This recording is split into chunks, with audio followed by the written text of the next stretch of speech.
It was late afternoon when the cars rolled into the driveway of the large modern house that belonged to Mr. Donovan.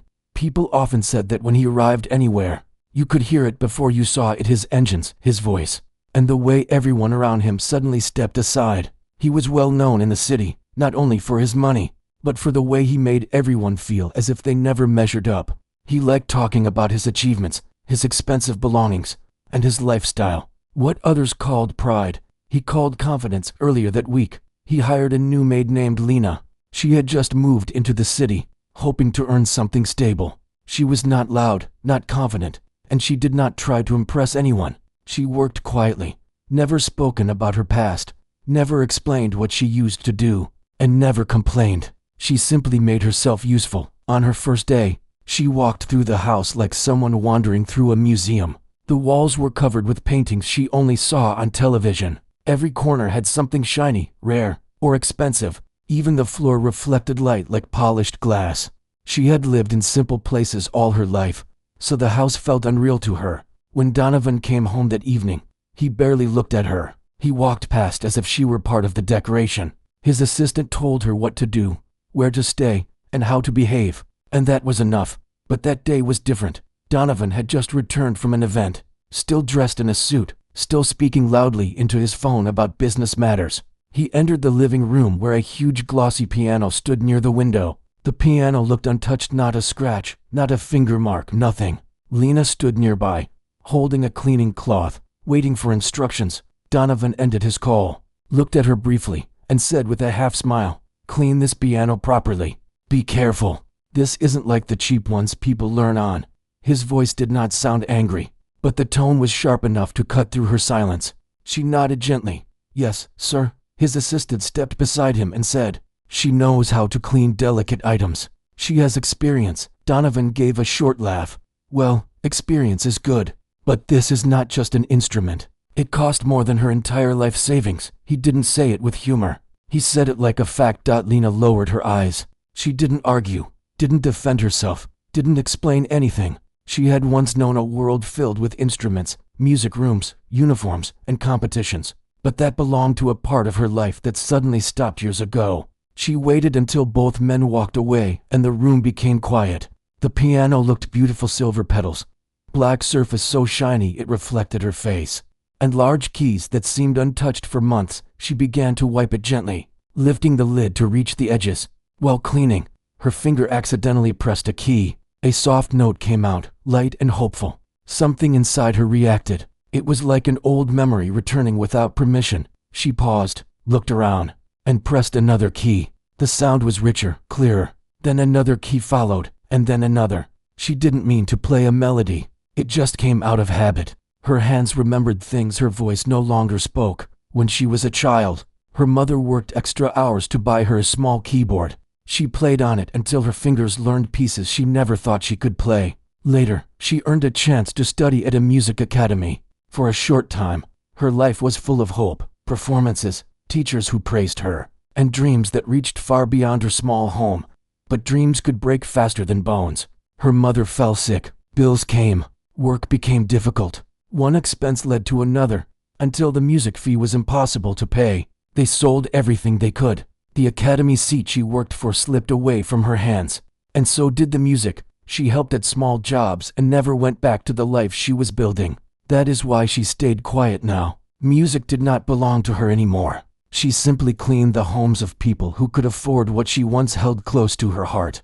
Suddenly, she heard footsteps behind her. Donovan stood a few steps away, arms crossed. He said, "You don't need to press the keys. It's not a toy." She froze. "I'm sorry, sir. It's fine," he replied, waving his hand. "Just don't damage anything." He walked off again, never realizing that she could play better than most pianists he had paid to perform. She finished cleaning the piano and moved on to the dining area, arranging glasses, organizing cutlery, wiping tables.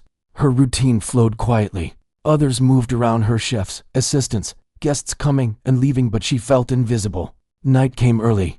Most lights in the house were dimmed except the ones near the piano area. She stood again near the glass window to put away her cleaning items, and she noticed something outside. A family walking along the street. Two children held their parents' hands, laughing at something small. She smiled faintly and kept watching until they disappeared. She wasn't sad. She simply missed something, a life where laughter came naturally, not something you earned only after finishing chores. Later, the house emptied except for lingering voices from upstairs. Donovan remained in the living room, working on his laptop. He was reading emails, typing fast, barely breathing between messages. His forehead tightened as though every sentence created another problem. He called out to her, without looking up, "Bring me some water." She went to the kitchen, poured water into a glass, and handed it to him. "Put it there," he said, pointing at a corner table. She placed it there. Then his eyes drifted back to the piano. "You know," he began, leaning back, "people come to this house and admire every piece of it, especially that instrument. I bought it at an auction. It was made by a special craftsman. Not many people can afford something like this." She nodded politely, unsure why he was telling her this. He continued, "I like having objects that others cannot have.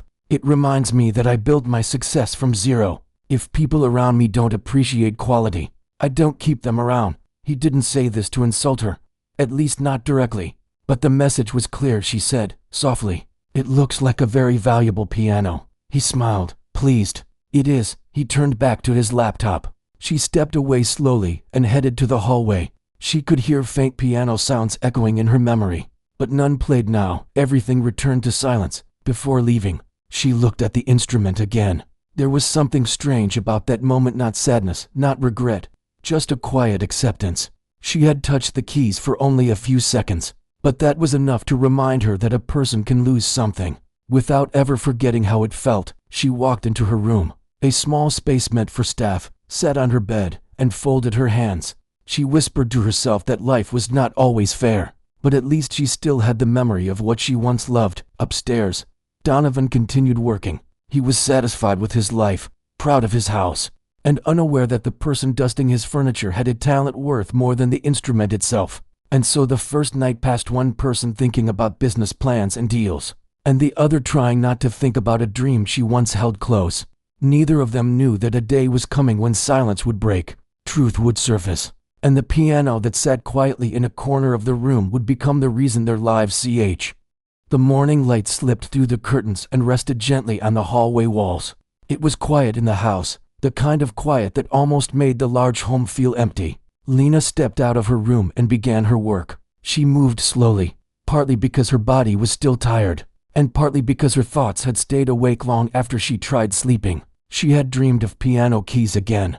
Her dreams were usually silent, but this time she heard a full melody. She didn't know whether it comforted her or hurt her more.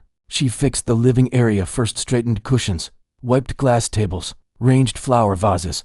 Then she entered the room where the piano was placed. The sunlight touched the surface of the instrument, making it shine brighter than the night before. She stood in front of it for a few seconds, not touching it, not cleaning yet, just looking. She didn't understand why she paused. It wasn't like the piano belonged to her, and she had no right to play it. But something about it pulled memories from her like threads. She finally began cleaning. The house was quiet until the kitchen staff arrived. Then footsteps echoed lightly. Distant voices murmured. Water ran through taps. Everyone did their tasks the way they always did. Someone set up breakfast on the long dining table. Someone else prepared juice. Someone arranged flowers. The house looked perfect, the way Donovan wanted. He came down much later. He was dressed in a dark suit again, speaking on the phone, walking fast. "No, reschedule that meeting," he said, sounding impatient. "If they cannot agree, then we move without them." The conversation was sharp, like every word required attention. He walked toward the dining table, sat down, and pointed at the empty seat next to him. "Coffee," he said. Someone rushed to bring it. He didn't look at Lena, but he noticed her cleaning the shelves behind him. He said to no one in particular, "People don't respect expensive things because they don't understand the work behind them." Nobody answered him. He continued, "When you build something on your own, it matters more. This piano, for example. I worked for years before I could afford it." His assistant nodded, as always, agreeing without thinking. Lena stood silently. She wondered if he ever knew that objects were not always the true reward. Sometimes passion itself was. After breakfast, the staff left the room. Donovan remained seated, checking something on his tablet. Lena was finishing her cleaning when he suddenly spoke. "Did you clean inside the lid of the piano?" She nodded. "Yes, sir." He walked toward the piano and lifted the lid. Then he gently ran his finger along the edge, as if testing her work. "It's fine," he said. Then, out of nowhere, he pressed a few key simple tones, not forming any song. He glanced at her. "You know, people pay thousands to learn how to play instruments like this.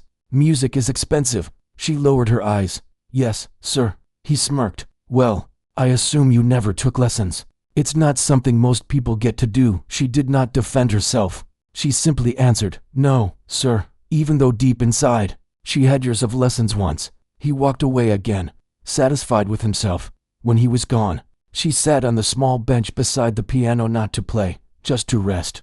Her heart felt heavier than it should. She remembered being younger, practicing late at night because she wanted perfection. She remembered applause after performances. She remembered teachers saying she could compete professionally. She remembered the day she realized she could no longer afford her lessons. She remembered her mother crying quietly, saying she felt guilty for not keeping the opportunity alive. That was the memory that hurt most, the regret in her mother's voice. Her mother had worked hard in a sewing shop, always apologizing for not being able to give more. But Lena never blamed her, not even once. Life changed. That was all. Some dreams were too expensive to keep. She got up and continued working. She dusted bookshelves, vacuumed rugs, folded blankets, wiped mirrors. Hours passed, one task after another. In the afternoon, a delivery truck arrived, bringing expensive decoration items. Donovan liked changing items often. It made his home look updated. The workers assigned her to help carry smaller boxes inside. While helping them, she heard someone whisper quietly, "You know, working here must feel strange. Everything is too fancy." She smiled faintly and replied, "You get used to it." The man laughed softly. "I wouldn't. I'd be afraid to break something." She laughed too, though gently. Then she continued her work. Later that day, Donovan had visitors, 3 men in suits. They were probably investors or partners. They talked about business, markets, buildings, and profits. It was the kind of conversation that didn't fit in her world. Before they sat down, one guest pointed at the piano and said, "Amazing piece. Do you play?" Donovan replied proudly, "I play sometimes, but I don't really have time for it." The guest nodded and added, "You should hire a live pianist for gatherings. This room is perfect for it." Donovan smiled. "I already know a few. They charge well, but the impression is worth it." Lena quietly walked around them, setting glasses on the table. One of the guests looked at her and asked, kindly, "Do you play?" She shook her head quickly. "No, sir." Then she left the room to avoid further questions. She could feel her heart tighten again. She didn't lie because she wanted to lie. She lied to protect herself. She didn't want laughter or disbelief. She didn't want people to ask her to prove it. She didn't want anyone to know how deeply she once belonged to that world. Later that evening, when everyone was gone, she returned to clean again. The piano seemed louder in silence. Her hands hovered over the keys, not touching, just remembering. She took a slow breath and pressed one key, then another, and then another. She was barely making sound, just letting the smallest bit of music come out. And that was enough to make tears rise behind her eyes. Not because it hurt, but because it reminded her of how beautiful things once were. Just when she stopped, she heard footsteps again. Donovan was standing behind her. He said, "You spend a lot of time near this piano." She stood up fast. "I was just cleaning." "Sir, it's already clean." There was silence between them for a moment. Then he said, "People should not stay too close to things they don't need. That's how disappointment grows." She knew he was not trying to be cruel, but his words cut deeper than any insult. She nodded and walked away slowly. She went into the hallway, her heart heavy, not because of what he said, but because there was truth in his words. Sometimes you must move away from what you love, or it will remind you of what you lost. When her shift ended, she returned to her room. She sat on her bed again, just like the previous night. She closed her eyes and allowed music to play only in memory, not reality. She remembered practicing scales. She remembered carrying sheet music in a backpack. She remembered the sound of applause and the stage lights. She remembered being proud of herself. She whispered softly, "Life changed. That's okay." But a small voice inside her replied, "Not every dream dies just because it sleeps." Far away, in the living room, Donovan sat near the piano again. He opened a business file, not thinking about her at all. To him, the piano was decoration, something that made him look cultured, successful, accomplished. He didn't know that a moment would come when the very thing he used to show status would reveal something he never expected, not from someone like her, The day ended quietly. The piano remained still, but the silence was building something, without anyone realizing it, something that would not stay quiet much longer. The city was busy that week. Cars filled the streets, and shops stayed open late. The house where Lena worked also seemed busier than usual. People came and left more often. Meetings continued late into the evening, and there were heavy conversations about investors, agreements, and events. One morning, while everyone was preparing breakfast, the assistant rushed into the dining hall holding a tablet. "We have a problem," he said. Donovan looked up from his coffee. "What now?" "The musician canceled. The pianist who was supposed to play during the dinner event tomorrow, he cannot come." Donovan frowned. "How is that my problem?" "Hire someone else." The assistant tapped the screen and replied, "Every other performer is already booked. Tomorrow is a special night. Many people are hosting events across the city. Most musicians are unavailable." Donovan leaned back in his chair, annoyed. This is unacceptable. I promised live music. He hated when plans changed. He hated when something did not match his expectations. The assistant continued, "We still have time to find someone, maybe." Donovan shook his head. "No, I don't hire anyone who is not known. If they embarrass me, the entire evening falls apart." Lena was wiping the table nearby. She listened but kept her eyes lowered. Donovan stood up, walked toward the piano, and looked at it for a long moment. That piano was important to him not because he played it well, but because it showed power. At events, investors would ask about it. It made him look like a man of culture. "How can there be no pianist available?" he muttered. The assistant didn't answer. Someone in the room spoke lightly, not trying to cause trouble, only making conversation. "Well, technically, she knows about music." Everyone turned. It was another staff member pointing at Lena. She froze. "What are you talking about?" Donovan asked. The staff member shrugged. "Yesterday, when you were upstairs, she touched the keys. It sounded like real music." Lena's heart beat fast. She wanted the room to go silent. But instead, Donovan raised an eyebrow. "You?" he asked slowly, like he doubted the idea before finishing the sentence. She didn't speak. She wished the moment would disappear. The other worker continued, "It sounded nice. I think she knows how to play." Donovan stepped closer to her. "You know music?" She swallowed. Her voice came out low. "I learned many years ago, but not professionally. I don't play now." He studied her face for a moment. Then he gave a short laugh, not cruel, but dismissive. "Well, that settles that." The matter could have ended there, but the assistant spoke again. "We don't have options. Maybe we should at least let her try." Donovan's eyes narrowed slightly, not angry, just doubtful. "You expect the guests to listen to someone who sweeps the floors and washes windows?" The assistant answered carefully. "Better than having no music at all." There was a silence thicker than anything Lena had heard. She wanted to leave the room, but Donovan stopped her. "Wait." She turned slowly. He said, "Fine, let's see what you can do. Sit down and play something." Her breath caught in her throat. "I didn't say I can perform," he replied. "I know. That's why I am asking. If you cannot play, we will know." She looked at the piano. She had not planned for this. Her heart began beating fast, not because she feared playing, but because of how long it had been since she last let her hands truly express what she once loved. She walked slowly toward the piano. Her fingers felt cold. She sat down on the bench. The silent room swallowed every small sound. "What will you play?" Donovan asked, sounding like someone testing a product. Lena did not answer. She placed her fingers on the keys. For a moment, she didn't move, even breathing hurt. Then she pressed one key, then another, then more. A soft melody filled the room. At first her hands trembled, but then they relaxed. The piano responded beautifully, like it had been waiting for someone to wake it up. Her music grew stronger, smoother. Each note carried something old, something she never shared with anyone. The assistant lowered his tablet slowly. Two workers stood still, listening. Even Donovan didn't interrupt. She wasn't showing off. She was just remembering. Her mother sitting near her while she practiced. Her small keyboard at home. Her music teacher saying, "Play with feeling, not just accuracy." Her last performance, where she received applause she never forgot. The melody slowed, faded, and stopped. Lena sat still, almost afraid to lift her hands. No one spoke for a few seconds. Donovan finally said, "Not bad." His tone was controlled, like he didn't want his surprise to show. Then he continued, "But that wasn't anywhere near what the event needs.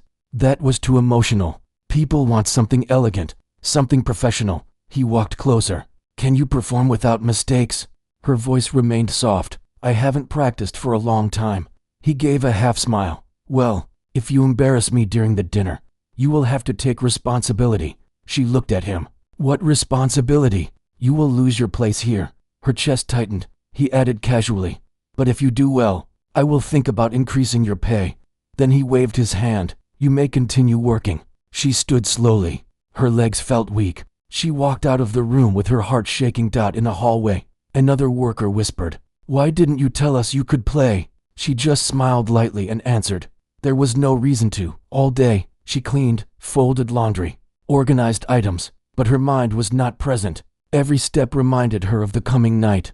Every feeling inside her kept pulling the past back. At lunchtime, she sat alone in the staff dining area. Someone beside her said, "Are you nervous?" She nodded gently. "You should practice," the worker said. "I don't know if I still remember much." "You do. I saw your face when you played." That wasn't someone guessing.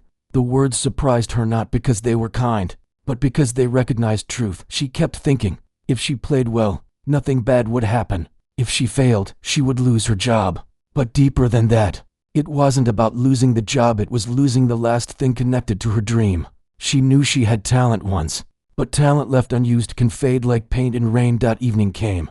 Dinner preparations began. Tablecloths were ironed. Silverware shined. Food arrangements were rehearsed. Fresh flowers arrived. Someone came to her room and said, "He wants you to practice before guests arrive." She walked to the piano again. Her hands shook more this time. She sat down.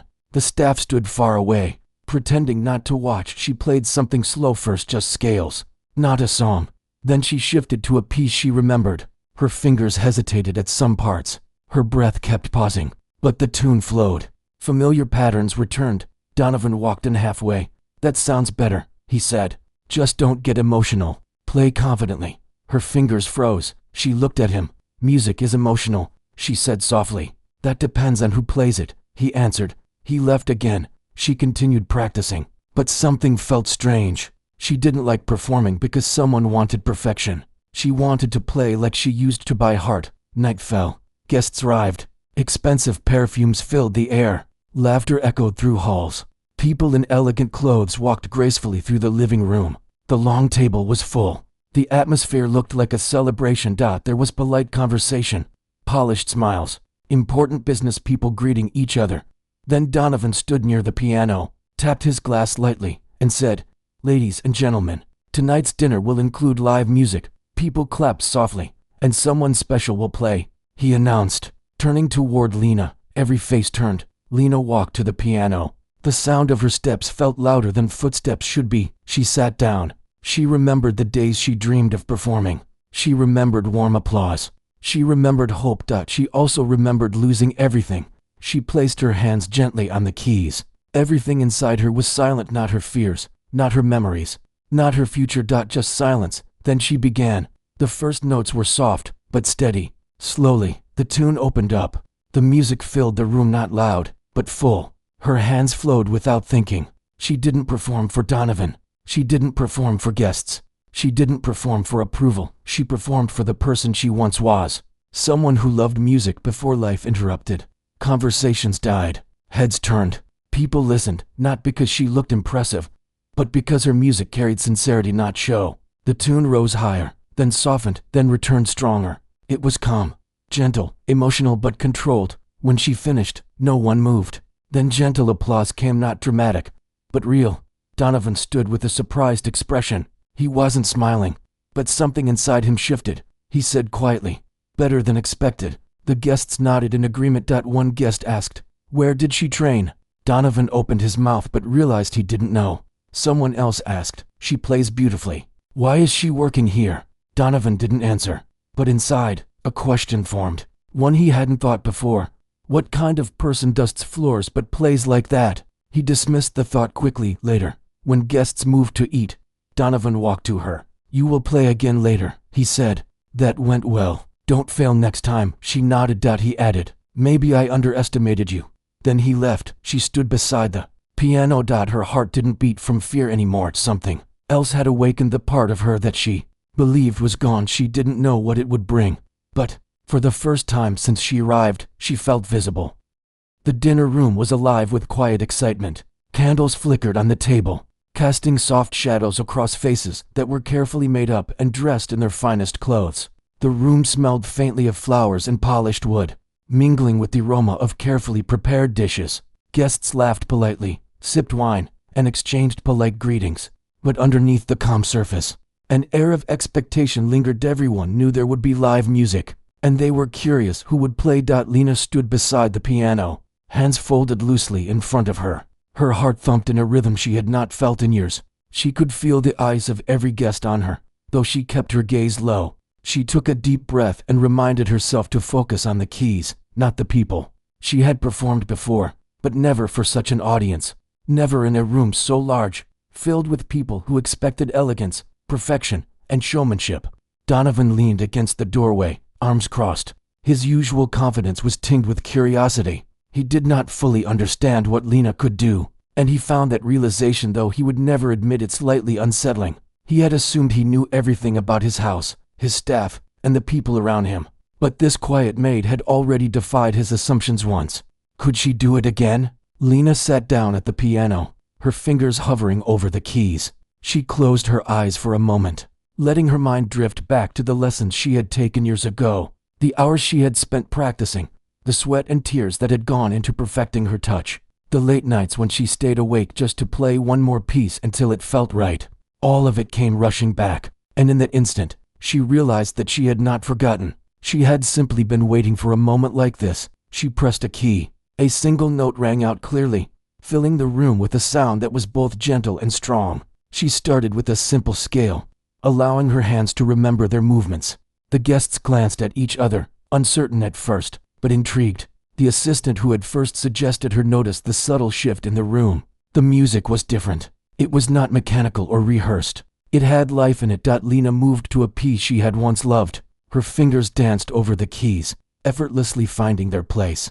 The melody grew, carrying a mix of nostalgia, longing, and quiet joy. Guests stopped talking mid-sentence, focusing entirely on the music. Some leaned forward in their chairs, unable to believe that someone so unassuming could create such beauty. The notes flowed through the room, weaving a tapestry of sound that seemed to pause time itself. Donovan watched, silent for the first time in years. He was used to controlling everything, to knowing how every event, every person, every object in his home would behave. But now, he felt a strange sensation. He was witnessing something unplanned, something genuine. The music filled spaces that money and power could not reach. For the first time, he realized that he had underestimated Lena. And it was not just her skill he underestimated, it was her depth, her experience, her ability to convey emotion without saying a word. The melody rose and fell, gentle in one moment, commanding in the next. Lena's hands moved with confidence, yet every note carried a subtle reminder of her past struggles. It was not just music, it was a story.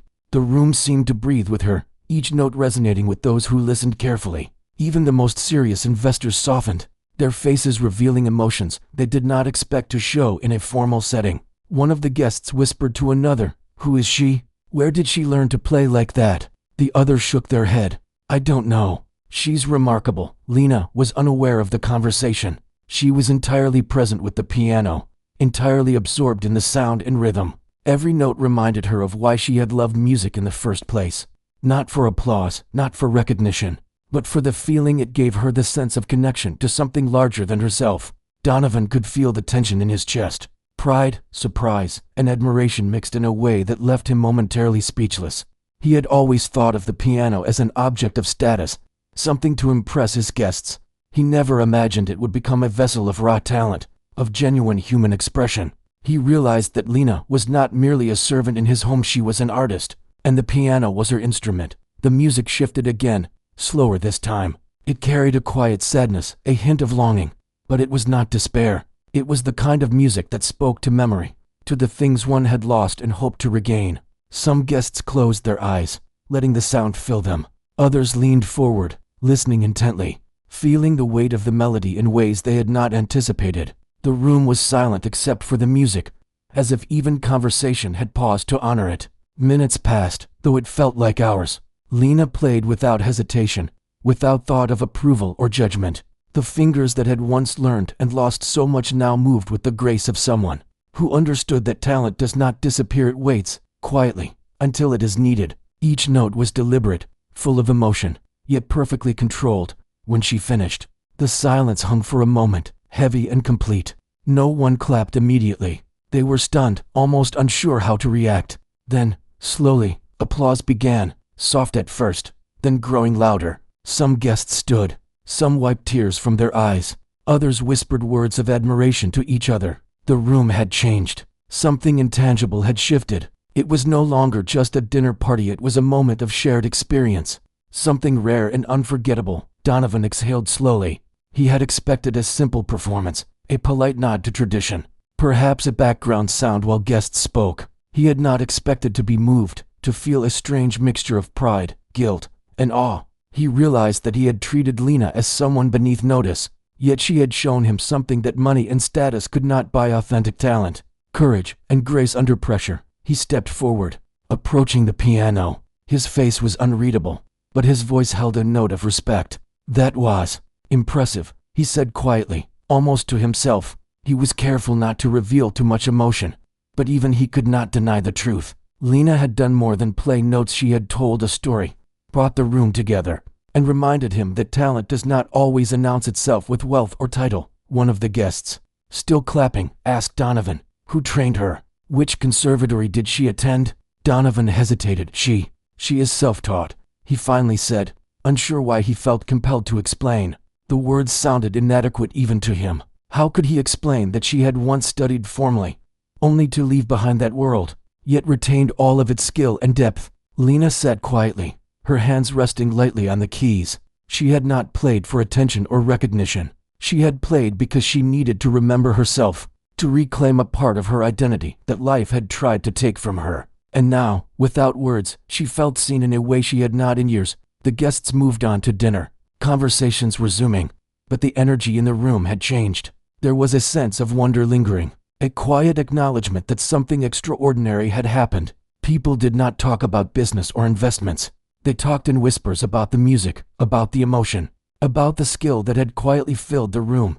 Donovan stayed near the piano, watching Lena organize sheet music and wipe the surface clean. He realized he had underestimated her in ways that went beyond her talent. He had underestimated her patience, her humility, and the depth of experience that came from a life lived quietly, yet intensely. He had assumed that her role in his home defined her. Now, he understood that her role did not limit who she was. It had only hidden her until the right moment arrived. Lena noticed him standing there. She offered a small nod of acknowledgement, careful not to appear proud or boastful. Her performance had been about her own connection to music, not about winning approval. Yet she recognized a change in the way Donovan regarded her, a subtle shift, perhaps in respect, perhaps in understanding. She did not speak, and neither did he. Words were unnecessary. As the evening wore on, the music remained in the air, lingering in memory. Each time someone walked past the piano, they paused for a brief moment, remembering the notes, the rhythm,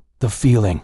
Lena returned to her duties, but a quiet confidence now accompanied her movements. She had reclaimed a piece of herself, and no one could take that away. Donovan returned to his seat, finally allowing himself to reflect. He had learned something unexpected, that talent and worth are not always visible at first glance, that humility, patience, and quiet strength can exist where they are least expected, and that sometimes the very people we overlook are capable of surprising us in ways that challenge our assumptions, our pride, and our understanding of what truly matters. By the time the guests left, the room had settled into calm again.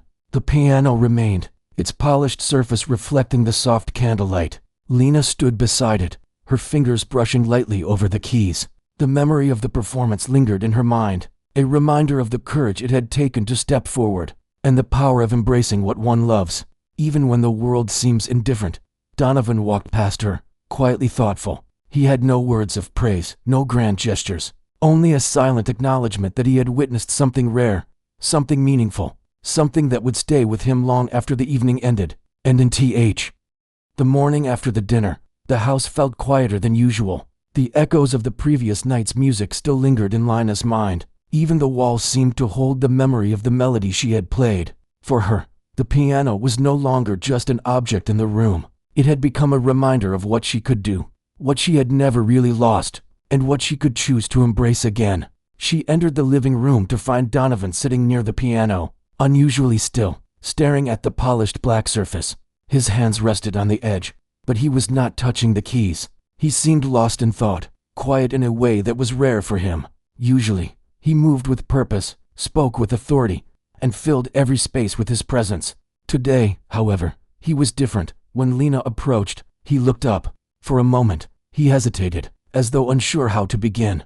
Finally, he said, "I didn't expect that from you." She shrugged lightly, not wanting to appear proud. "I only played what I remembered." "No," he said slowly, "it was more than that. You weren't just playing notes. You were telling a story. I don't think I've ever seen anyone do that before. Not here, not anywhere." Lina's chest tightened. She was not used to compliments, and certainly not from someone like Donovan. "Thank you," she whispered. He leaned back, hands folded, studying her. "I treated you like a servant who didn't matter beyond cleaning and tidying. That was wrong. I can see that now." She felt a mixture of surprise and unease. She did not know how to respond, because words were not enough. Instead, she nodded, allowing a small smile to form. She had expected nothing, so even recognition felt strange. Donovan continued, "I want to make this right. I don't know how much you lost, or why life took you away from music, but I can help you. I can pay for you to take lessons again, to practice, to perform, if you want to." Her hands rested lightly on the piano keys, not moving. She had never thought this moment would come. She had accepted that her dreams were on hold, that life had redirected her. But here was a man wealthy, powerful, and previously arrogant offering to help her reclaim a part of herself she had almost forgotten existed. I don't know what to say," she admitted softly. "Then don't say anything," he said. "Just think about it. Music is something you should not give up. Not because of me. Not because of anyone. Because it is yours." She looked at him, seeing the sincerity in his eyes.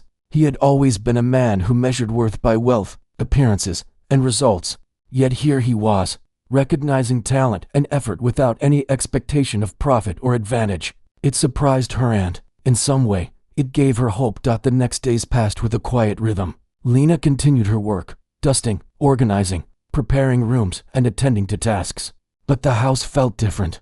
She no longer felt invisible. She caught Donovan's occasional glance, a brief nod of acknowledgement, a small sign that he had noticed more than she had expected. One afternoon, she was walking past the piano when Donovan called her. "Sit," he said, gesturing to the bench. Her heart skipped a beat. She obeyed, sitting lightly on the edge, hands folded. "I watched the recordings of the dinner," he said. "You were remarkable. Not just skillful, but genuine. People were moved. I don't think anyone will forget it." She smiled faintly, remembering the expressions on the guests' faces, the surprise, the awe, the quiet appreciation. That had not been staged or forced. It had been real, and that was why it had touched everyone. "I want you to practice again," he said. "Here, on this piano. Every day, if you want. You can use the living room whenever it is free. I'll make sure no one disturbs you." She hesitated, unsure whether she was ready, but a warmth spread through her chest. For years, she had believed that her music was lost, that it belonged to a time she could not return to. But now, someone was giving her permission without demanding anything in return to reclaim it. Over the next weeks, she began practicing in the living room. Donovan kept his distance, though sometimes he would quietly observe from afar. He never interrupted, never commented unless asked. For the first time, she felt free to play not for anyone else, but for herself. Slowly, her confidence grew. Fingers that had stiffened over years of disuse became nimble again. Complex pieces returned to her memory. She rediscovered nuances in timing, emotion, and expression. She played with a joy she had almost forgotten. Each session reminded her of the person she had been and the person she could still become. Donovan watched quietly, occasionally asking a question about the music, but mostly allowing her space. He seemed to understand something fundamental, that talent, once found, could not be forced, only nurtured. He had seen her strength, her patience, her dedication, and he respected it. One evening, he approached after a practice session. "You've improved," he said quietly. "I don't think anyone here realizes what they have witnessed." She looked up from the piano, smiling softly. "It feels good to play again." He nodded. "I'm glad and I'm proud of you. Not for my benefit, not for the guests. Proud because you didn't give up." The words touched her in a way that went beyond recognition or money. For the first time, someone truly understood the weight of her journey, the years of loss, the quiet perseverance, the hidden talent. Days turned into weeks. Donovan continued to acknowledge her talent in subtle ways. He occasionally mentioned to staff or guests that Lena was not just skilled, but remarkable. Slowly, respect replaced assumptions. People began to treat her differently, not because she worked in the house, but because she had earned recognition in a way no one could ignore. Then one afternoon, Donovan called her. "I want you to perform at a private gathering," he said. "Some friends, some associates. Nothing formal. Just music. You choose the piece." Her heart skipped. She had not performed in front of others for years, and yet the thought no longer terrified her. She had practiced, she had regained her skill, and most importantly, she had regained her confidence. "I'll do it," she said, softly. The evening came. The room was set with soft lights, the guests settled, and Lena took her place at the piano. She played a piece she loved, one that carried all the emotion she had held back for years. Notes rose and fell, gentle and strong, precise yet full of feeling. Donovan watched, quietly, a small smile on his face. When she finished, the room erupted in applause. But this time, it was different. It was not polite or formal. It was genuine, heartfelt.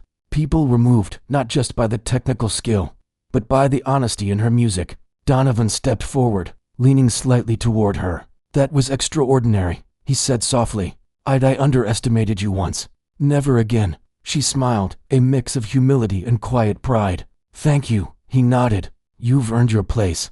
Not just here, not just in my house, but wherever you want to go. Don't let anyone tell you otherwise." For Lena, the moment was more than recognition. It was validation of years of quiet perseverance, of love for music that had never truly died. She realized that talent is not something the world can take away. Life may change paths, dreams may pause, but the heart remembers. And when given the chance, it can flourish again. In the weeks that followed, she continued to practice and perform, sometimes for small audiences, sometimes for herself. Donovan supported her quietly, providing resources and encouragement, but never forcing her. The house, once a place of hierarchy and control, had become a place of possibility, a space where hidden talent could be rediscovered and nurtured.